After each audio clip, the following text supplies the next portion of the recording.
Saludos muy cordiales desde la ciudad de Bari, Italia.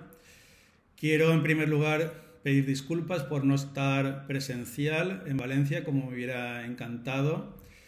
El motivo es que estoy durante los meses de septiembre, octubre y noviembre realizando una estancia investigadora en la Universitat degli Studi di Bari Aldo Moro y me es imposible ausentarme, aunque sea para un evento tan importante como es el homenaje al Tribunal de las Aguas de Valencia. Para mí es un verdadero honor, es un gran gusto estar en esta jornada, estar participando, que haya considerado en mí la organización para hacer esta presentación, y por eso quiero agradecer muy sinceramente a los organizadores de esta jornada en homenaje al Tribunal de las Aguas de Valencia y muy particularmente a mi compañero y amigo Juan Manuel Badenas Carpio, catedrático de Derecho Procesal, que ha tenido a bien considerarme y otorgarme el honor de formular esta, ponencia, presentación, ¿no? Dado que se trata de un homenaje al Tribunal de las Aguas de Valencia, creo que voy a resaltar dos aspectos que en mi opinión son fundamentales en el mismo. En primer lugar, su aspecto de ejemplo de resistencia, que además puede ser un ejemplo para cualquier sociedad y en particular para la sociedad valenciana. Y de otro lado también hablaré del Tribunal de las Aguas como ejemplo de modelo para las reformas procesales. Bien, centrándome ya en el primer punto, en el Tribunal de las Aguas como ejemplo de resistencia valenciana, he de partir de la idea de que el Tribunal de las Aguas ha dado ejemplo sobrado de resistencia. Creo que se puede formular esta afirmación con rotundidad porque han sido muchos los peligros a los que se ha tenido que enfrentar y sobre todo al principio de unidad jurisdiccional que en algunos momentos históricos llegó a conducirle a periodos de falta de cobertura legal e incluso de inconstitucionalidad. Resistencia que, como indicaba, puede servir de magnífico referente para cualquier sociedad a la hora de defender los valores culturales y políticos propios de la misma y en particular de los valencianos. Pero ¿por qué considero que el Tribunal de las Aguas es un ejemplo? Pues bien, en primer lugar, por su misma antigüedad. Ciertamente, los orígenes del Tribunal de las Aguas se pierden en los tiempos, se desconoce exactamente su fecha de nacimiento, no se sabe, de hecho, si tuvo un nacimiento en un momento concreto y específico. Ciertamente, como fecha simbólica y aproximativa, se ha señalado el año 960 entre el reinado de Abd al-Rahman al-Nasir y su hijo al-Hakam II. No obstante, se trata de una fecha simbólica y aproximativa porque realmente no se conoce su fecha exacta de nacimiento. Es más, es posible que tuviera un nacimiento embrionario que fue evolucionando y fue adaptándose a los distintos contextos que fueron muchos a lo largo de su historia. Pero al margen de los problemas de su antigüedad, que se han datado en la época árabe, que incluso se ha defendido que podría tener unos antecedentes anteriores, incluso romanos, al margen de estas cuestiones, lo bien cierto y lo que resulta indiscutible es su gran antigüedad. Y durante esta antigüedad, que han transcurrido al menos 1000 años, los muchos eventos que se han producido y que ha permitido al Tribunal de las Aguas resistir, es la primera constatación de su resistencia, como parece bastante obvio, ¿no? Pero es que, además, estos conflictos no fueron hipotéticos, fueron bastante reales y empezaron ya con la misma reconquista de Valencia por el rey Jaime I. Tengamos en cuenta que esto era un contexto político, social y jurídico anterior a la cristianización del Reino de Valencia, ¿no? Por lo tanto, la entrada de unos guerreros que cristianos en aquella sociedad, pues ya supuso en sí mismo un gran peligro. Y así todo, el Tribunal de las Aguas continuó funcionando, incluso potenciándose, ¿no?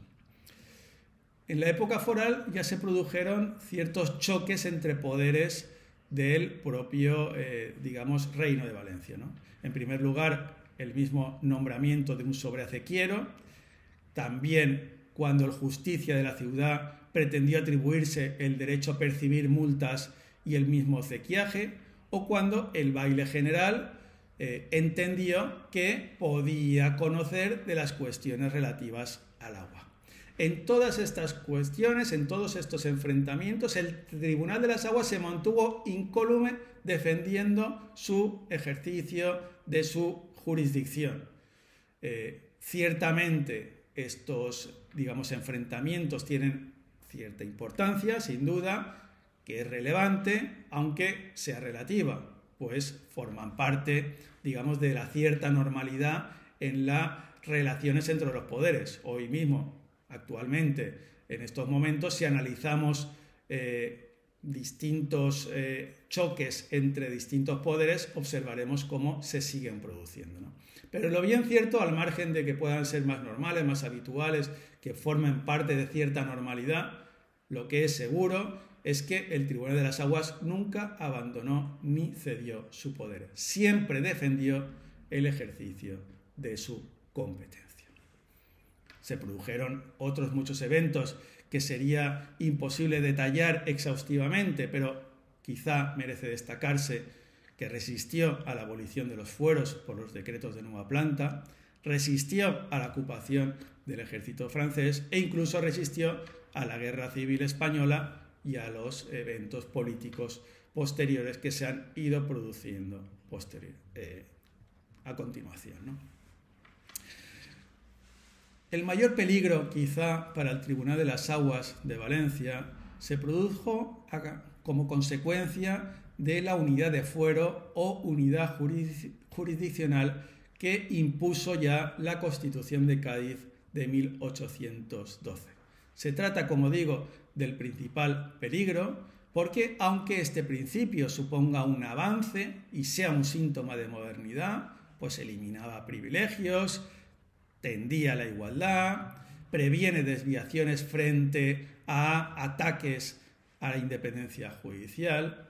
Así todo, suponía un peligro porque implicaba la misma derogación del Tribunal de las Aguas de Valencia, su eliminación.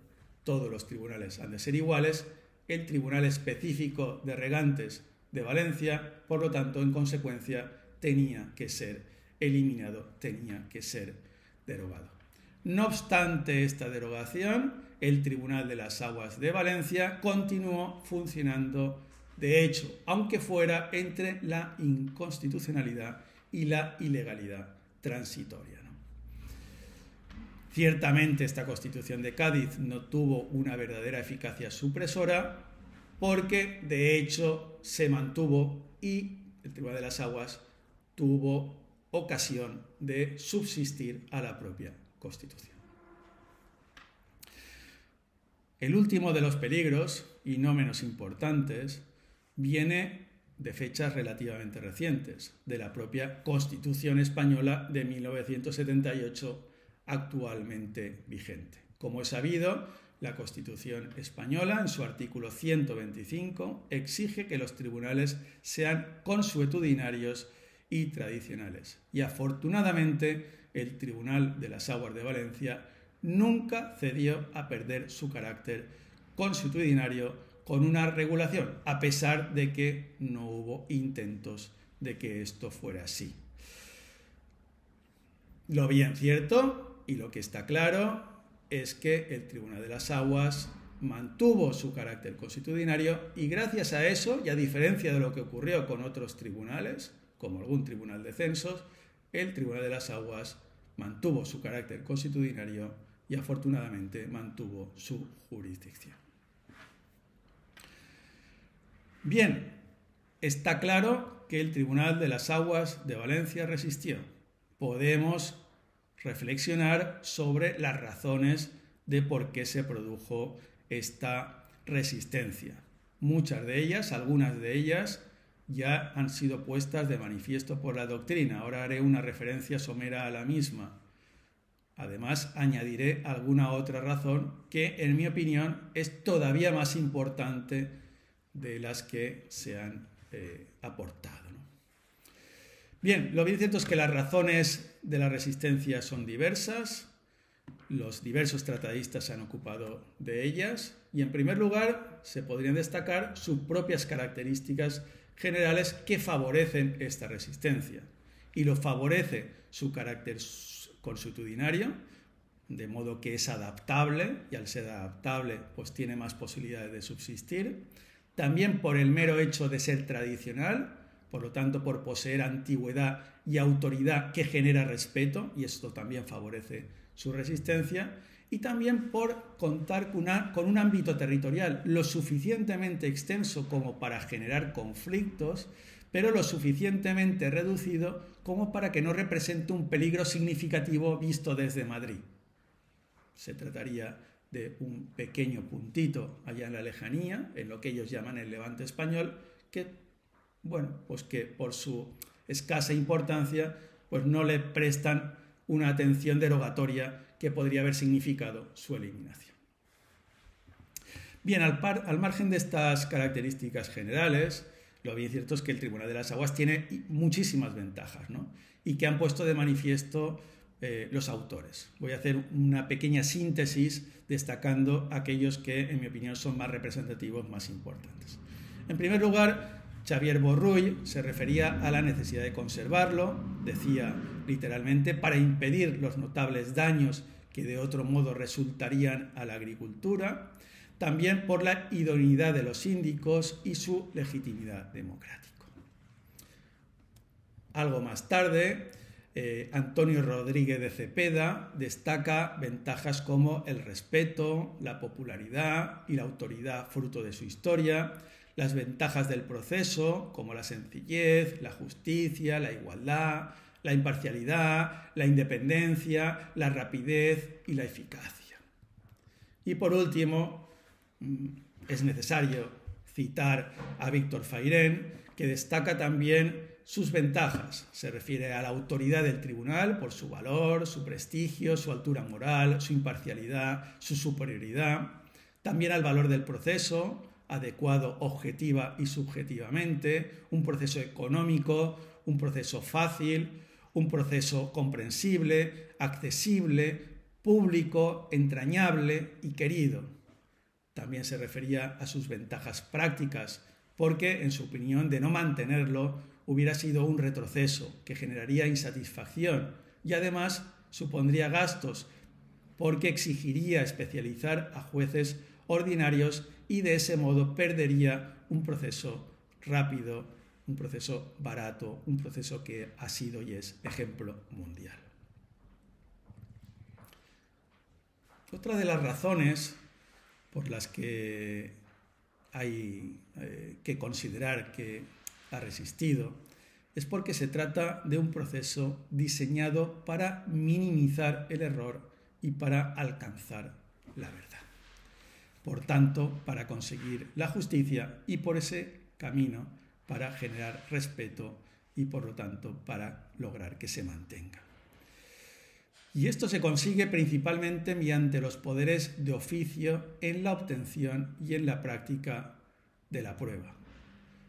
Y esto es fruto, en definitiva, de un proceso que ha sido diseñado a través de la costumbre por el buen hacer de sus integrantes.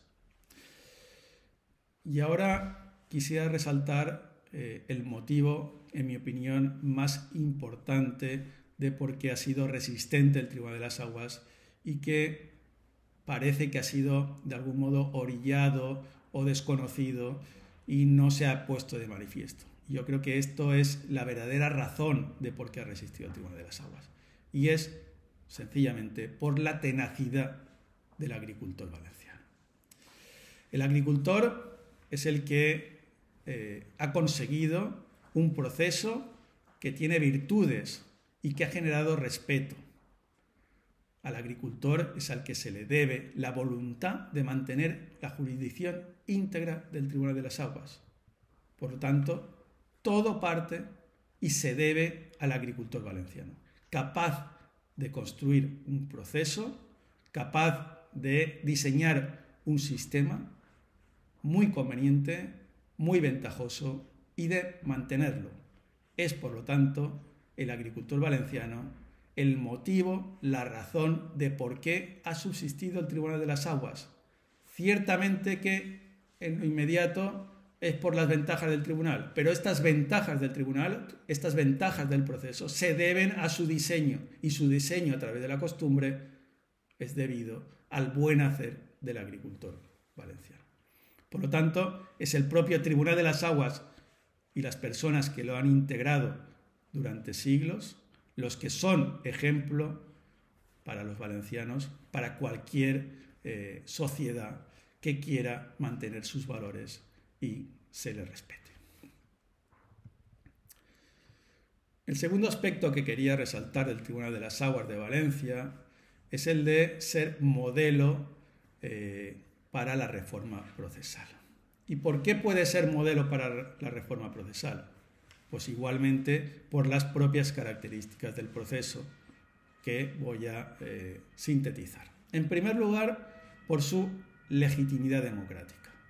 A través de la Constitución española, el artículo 125 le otorga esta legitimidad democrática y además tiene un funcionamiento democrático, lo que se manifiesta principalmente a través de la elección de sus comuneros, entre otras cosas, ¿no?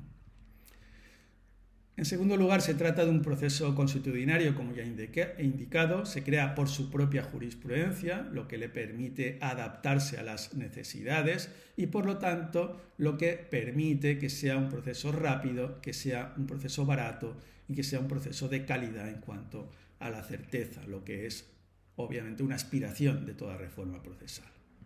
Y, en tercer lugar, por su diseño mediante la oralidad, lo que a su vez igualmente le dota de rapidez y de economía. En todas las reformas procesales, una de las aspiraciones en las reformas procesales modernas es la rapidez a través de la abreviación o de la agilización, así como también una aspiración es la economía. Y esto es, como digo, aspiración de todas las reformas procesales. Y, por poner un ejemplo paradigmático, la Ley 37/2011 de 10 de octubre se titula Ley de Medidas de Agilización Procesal. Agilización procesal que ya la tiene en el propio Tribunal de las Aguas de Valencia. El Tribunal de las Aguas de Valencia y su proceso se caracterizan por la oralidad, que, como ya digo, es una aspiración de los procesos modernos y buena prueba de eso es el artículo 120.2 de la Constitución, que dice que el procedimiento será predominantemente oral, sobre todo en materia criminal. Y no hemos de olvidar que en el proceso español, el proceso civil es escrito hasta el año 2001, que entra en vigor la vigente Ley de Enjuiciamiento Civil, y tenemos poco más de 20 años de procedimiento oral civil. Todavía contamos incluso con procesos contenciosos administrativos que siguen siendo escritos, ¿no? Lo bien cierto es que los tribunales consuetudinarios y tradicionales, y particularmente el proceso ante el Tribunal de las Aguas de Valencia, es oral desde hace más de 1000 años, prácticamente desde siempre. Y como oral que es, pues derivan del mismo los principios de inmediación, de concentración y de publicidad. Y todo esto le dota de calidad resolutoria, de rapidez, incluso de control democrático. Como digo, todo esto aspiraciones de las reformas procesales modernas, cuando el Tribunal de las Aguas cuenta con ellas desde hace muchos siglos. Quisiera también referirme a la actividad de oficio en cuanto a la prueba, lo que le permite un alto grado de certeza.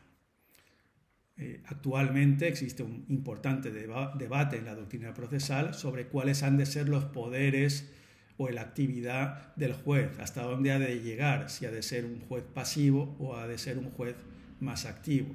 Lo bien cierto es que en el Tribunal de las Aguas de Valencia y en su proceso hay una clara actividad de oficio con finalidad más cautelar y de aseguramiento y de anticipación de la prueba que de otra cosa, pero lo bien cierto es que tiene una gran actividad de oficio. Por ejemplo, en el juicio oral, el tribunal podrá interrogar de oficio a las partes, a los testigos o a los peritos, podrá ordenar prueba de oficio, podrá ordenar visuras, podrá ordenar diligencias finales si el tribunal se considera insuficientemente ilustrado o no convencido de los hechos. Podrá solicitar de oficio una ampliación de las actuaciones, por ejemplo, con la repetición de las declaraciones de las partes, de los testigos o de los peritos, o señalando una nueva visura cuando lo considere oportuno. Claras muestras de activismo judicial que le permite alcanzar cotas importantes de certeza sin que hasta la fecha se haya puesto en duda su imparcialidad con ello. Bien, como conclusión y a modo de resumen, diré que la antigüedad del proceso ante el Tribunal de las Aguas de Valencia no le impide su eficiencia y su modernidad. Es cierto que podría mejorar en algunos aspectos, todo es mejorable en esta vida, pero lo bien cierto es que puede servir de modelo para las reformas procesales porque cumple con las expectativas y con los objetivos de todas las reformas procesales modernas. Tiene rapidez, tiene economía, tiene gran certeza, es perfectamente adecuado a su objeto y, como digo, posee las características a las que aspira toda reforma procesal. En definitiva, el Tribunal de las Aguas de Valencia, como iniciaba, es un ejemplo para la sociedad, es un ejemplo para la sociedad valenciana de cómo hemos de mantener nuestra identidad, nuestros valores culturales, y también es un ejemplo para el legislador, para las reformas procesales, para alcanzar procesos que tengan mayor eficiencia, que sean más rápidos, que sean más económicos, que otorguen mayor certeza, procesos, en definitiva, con mayor calidad. Una fuente de inspiración, una fuente de bondades que no hemos de desaprovechar y que las tenemos ahí a disposición para aprovecharlas. Muchas gracias por su atención. Era todo lo que quería decir.